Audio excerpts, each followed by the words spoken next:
श्रोते हो नमस्ते. आपल्या सर्वांना शुभ दिवस.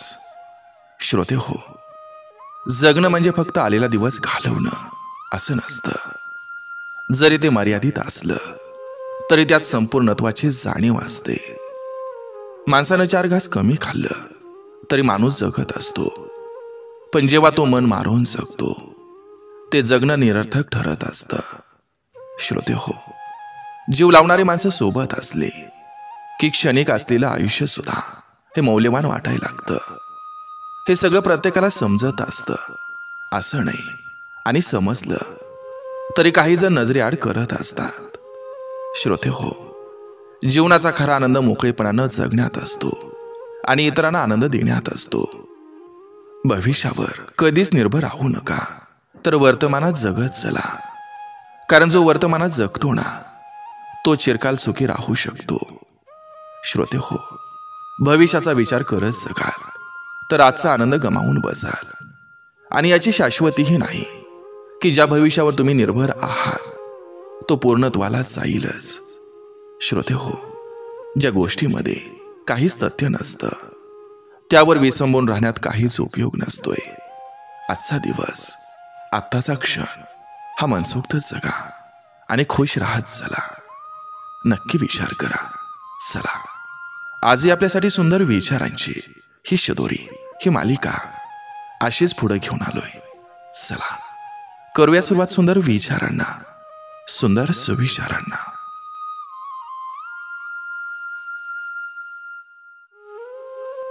त्यांच्यासोबत राहण्याचा प्रयत्न करा जे तुम्हाला प्रगतीच्या मार्गावर चालायला शिकवतील.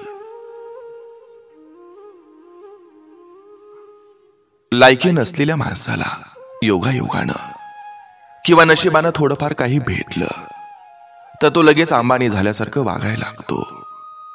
नाल्याला लवकर पूर येत असतो, पण नदीला पूर यायला थोडा वेळ लागतो.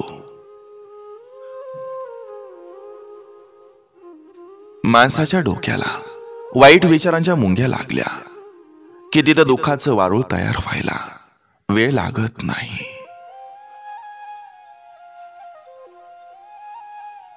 आपलं अस्तित्व हे आपल्या कर्मामुळं असतं, कोणाच्या नजरेमुळं नाही. माणूस किती आपला आणि किती आतला हे योग्य वेळ आल्यावर कळत असतं. ओढ असली की वेळ मिळतो, वेळ मिळाला की बोलणं होतं, बोलणं झालं की समाधान मिळतं, समाधानी राहिलं की नातं टिकतं, आणि नातं टिकवता आलं की ते आपोआप बहरतं. डोळ्याने बघण्याचा दृष्टिकोन हा चांगला असावा, मग ती वस्तू असो किंवा व्यक्ती असो. प्रत्येक गोष्टीत संशय घेणारा माणूस हा स्वतःही समाधानात जगत नाही आणि दुसऱ्यालाही जगू देत नाही. दुबळ्यांना पराभूत करून स्वतःचं श्रेष्ठत्व हे कदापि सिद्ध होत नसतं. पाय नाही तर हात खेचा, कदाचित आपलाच कोणीतरी वर येईल. आपलं विचार हे सगळ्यांनाच पटतील असं नसतं, म्हणून ते मांडायचं सोडू नका. कारण काही विचार हे दुसऱ्यांना पटलं नाही तरी विचार करायला लावत असतात. आपण जेव्हा एखाद्याला जाणीवपूर्वक दुखावत असतो किंवा त्रास देत असतो, तेव्हा तोच त्रास आपल्याही वाट्याला कोणत्या ना कोणत्या मार्गानं नक्की येत असतो.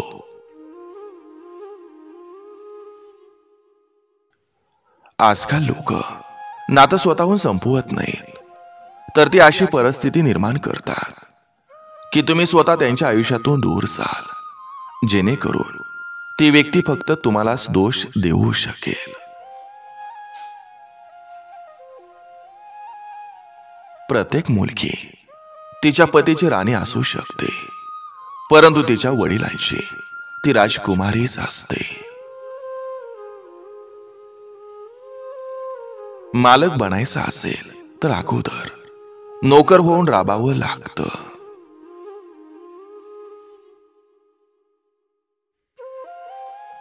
कुटुंब हे घड्याळ्याच्या काट्यासारखं असलं पाहिजे. कोणी लहान, कोणी मोठा, कोणी स्लो तर कोणी फास्ट. पण जेव्हा कोणाचे 12 वाजवणार असाल तेव्हा सगळे एकत्र पाहिजेत. बदलून गेलेल्या लोकांवर आता आपला जुना हक्क दाखवता येत नसतो.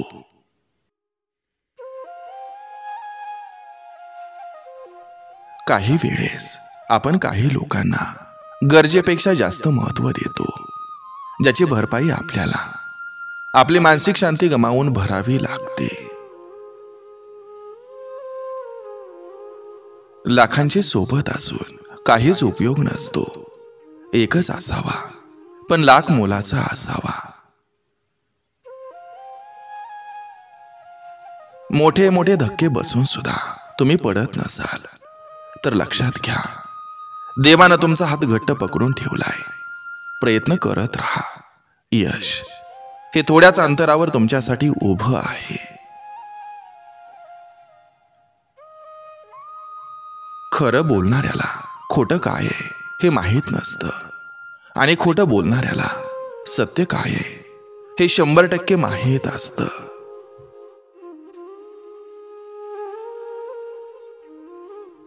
कर्मभूमीच्या जगात प्रत्येकाला श्रम करावे लागतात.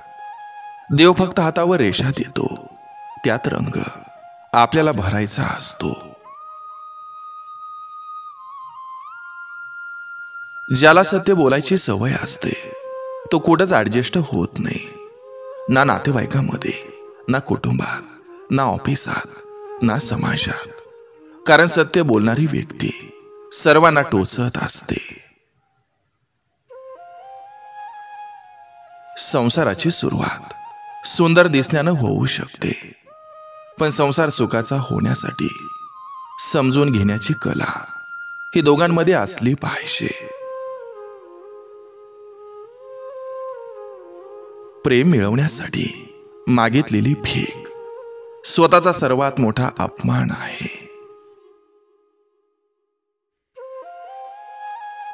जो माणूस जास्त इमानदार असतो त्याच्या अपार प्रयत्नांना लवकर यश मिळत नाही. पण जो माणूस स्वतःपेक्षा जास्त इतरांची काळजी करतो त्याची काळजी कोणालाच नसते. कलियुग म्हणजे सत्याला मरण. प्रेमात आधी कोण आलं याला महत्व नाही. प्रेमात शेवटपर्यंत कोण थांबतं आणि कोण साथ देतं याला महत्व असतं. स्वतःला नेहमी स्पेशल समजा, कारण 133 कोटी लोकांमध्ये आपल्यासारखं दुसरं कोणीच नसतं.